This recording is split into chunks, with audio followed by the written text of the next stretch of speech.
Welcome to the Ontario Mortgage and Real Estate Insights Podcast, your go-to source for the latest developments, trends, and regulatory changes in the industry. I'm your host, Sandy, your guest host from Keller Williams Legacies, here to provide you with insights sourced from reputable news outlets to help you stay informed. Steve Hemoen here. This is brought to you by Real Approved Inc., a trusted mortgage brokerage dedicated to helping Canadians achieve their homeownership dreams. Visit realapproved.ca to learn more about how our experienced team can assist you with your mortgage needs. Let's dive into today's episode. All right, Steve. Today we're diving into a proposal by the Ontario government to rebate the harmonized sales tax for some first-time homebuyers. This could mean significant savings for many Ontarians looking to enter the housing market. That's right, Sandy. The provincial government has indicated that if the federal government removes its portion of the harmonized sales tax for first-time homebuyers, Ontario will follow suit. The federal proposal was to rebate the federal portion of the harmonized sales tax on new and substantially renovated homes valued up to $1 million for these buyers. It's an interesting move, considering the current state of the housing market. Absolutely. And Finance Minister Peter Bethlen-Falvey mentioned that Ontario's provincial rebate will be included in next week's fall economic statement. It's part of their efforts to make homeownership more accessible, especially as the province is behind on its housing start goals. Yes, and for homes valued up to $1 million, buyers would qualify for the full rebate. There will also be partial rebates on a phased-in basis for homes valued up to $1.5 million. This could potentially spur new home construction, which is something Municipal Affairs and Housing Minister Rob Flack is optimistic about. I can see how this might encourage more first-time buyers to take the leap into homeownership, especially with the current challenges in the market. But Steve, what do you think about the broader implications for the market and the economy? Well, from a numbers perspective, Sandy, this initiative could provide a much-needed boost to the housing sector. By incentivizing new builds and substantial renovations, it could help address the supply issue we're facing. However, it's crucial that this doesn't lead to inflationary pressures on home prices, which could ultimately counteract the benefits of the rebate. That's a valid point, Steve. Balancing demand and supply is key to ensuring that housing remains affordable. It'll be interesting to see how this plays out and how it impacts the market in the coming months. Indeed. And as always, we'll keep a close eye on these developments. That's what we're here for, to keep our listeners informed and prepared for any changes in the real estate landscape. Sandy, it looks like we're seeing a significant slowdown in the Toronto condo market, with just 28 new condo units sold in the city last month. That's quite a drop, isn't it? It sure is, Steve. The numbers are pretty stark. According to data from the Building Industry and Land Development Association, that's a 90% drop below the 10-year average for September. It's definitely concerning. The Greater Toronto Area isn't faring much better, with only 155 new condos sold. This is a clear indication that we're facing a serious challenge in terms of affordability and supply. Absolutely, Steve. Justin Sherwood from BILD mentioned it's even worse than the 1990s. He highlighted that we're struggling to produce housing at a rate that people can afford. It's a tough situation. And it's not just condos. Single-family home sales are also down significantly, 16% from last September and 61% below the 10-year average. The overall market is showing signs of strain. Definitely.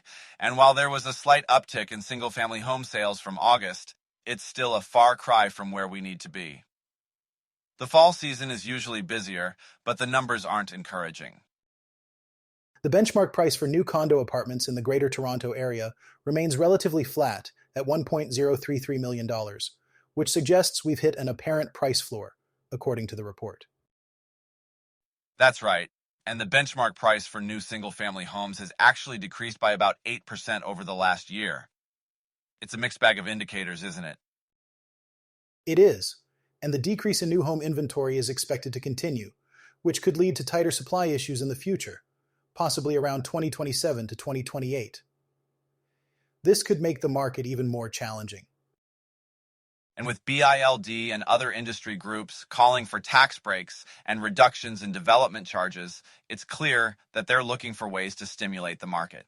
But these measures need to be carefully considered to avoid further issues. Exactly, Sandy.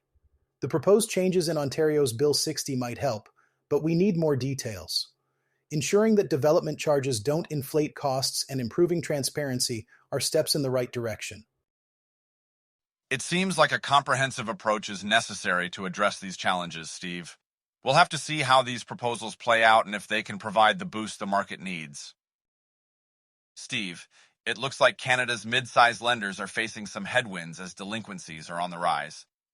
Morningstar DBRS has reported that Fairstone and Equitable are seeing increased mortgage delinquencies, while Laurentian Bank is holding steady. What's your take on this? It's certainly a challenging situation, Sandy. The report highlights that credit pressures are building due to higher renewal rates and a softer economic backdrop. Even though borrowing costs are easing, the pressure remains, especially for lenders focusing on the near-prime or alternative mortgage segments. The report specifically mentions that near-prime borrowers, such as self-employed individuals and new immigrants, are feeling the pinch. These groups often have shorter loan terms, meaning their mortgages are repricing faster in this high-interest environment. How does this affect the lenders? Well, Sandy, the faster repricing can lead to increased monthly payments for borrowers, which heightens the risk of delinquencies. Fairstone and Equitable have seen their mortgage impairment ratios rise significantly compared to last year. Fairstone's ratio jumped to 2.2%, while Equitable's rose to 1.1%. That's quite a leap. But it's interesting to note that Laurentian Bank's impairment ratio remains below 0.4%, similar to the Big Six banks. This suggests that their credit risk management strategies might be more robust. What do you think, Steve? Absolutely, Sandy. Laurentian seems to be managing its credit risk more effectively, which might be due to their underwriting practices and the nature of their loan portfolio. Despite the challenges, the report indicates that actual loan losses are still low, thanks to good underwriting and low loan-to-value ratios. That's reassuring, but the report does caution that credit deterioration is likely to continue into 2026. With mortgage rates still elevated and tariff uncertainties affecting market sentiment, mid-sized lenders need to stay vigilant. What measures do you think they should consider? I think maintaining strong capital cushions and prudent underwriting practices are key. The banks currently have robust common equity Tier 1 ratios, which provide a buffer. They should also focus on diversifying their loan portfolios to mitigate geographic concentration risks, particularly in areas like Ontario and British Columbia. Agreed, Steve. It seems like a proactive approach will be crucial for these lenders to navigate the coming months. As always, we'll keep monitoring these developments and provide updates to our listeners. Our next topic is the recent decision by Ontario to backtrack on proposed rule changes that would have impacted the ability of landlords to evict tenants. This has stirred quite a conversation, hasn't it, Steve? It certainly has, Sandy. The original proposal included consultations on allowing landlords more flexibility in adjusting tenancy arrangements based on market conditions and personal needs. However, it appears the government has decided to maintain the status quo for now. That's right. Municipal Affairs and Housing Minister Rob Flack mentioned that residents expect stability and predictability in the rental market, and now isn't the time to consider such changes. This move has been seen as a relief by many tenant advocacy groups. Yes, Acorn, a housing advocacy group, welcomed the decision, although they're still concerned about other measures in the legislation that could affect tenants' rights. They believe more needs to be done to protect renters, especially from faster eviction processes. And on the political front, Toronto Mayor Olivia Chow and other leaders have voiced their concerns. Chow mentioned that the proposed changes would have taken away security from tenants, giving too much power to landlords. It's a sentiment echoed by several others.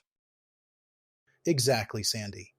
Critics like NDP member Kristen Wong-Tam have also highlighted the broader context of the housing crisis in Ontario, emphasizing that such changes could exacerbate the situation for many families and young people already struggling with affordability. Ontario Green Party leader Mike Schreiner called the government's decision a huge relief, but he also pointed out that the bill still contains provisions that could undermine tenant rights. He, among others, is calling for more stringent regulations on rental increases to keep housing affordable. It's a complex issue, Sandy.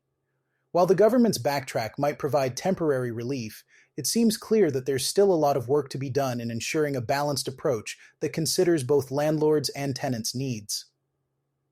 It's all about finding that middle ground. Absolutely, Steve.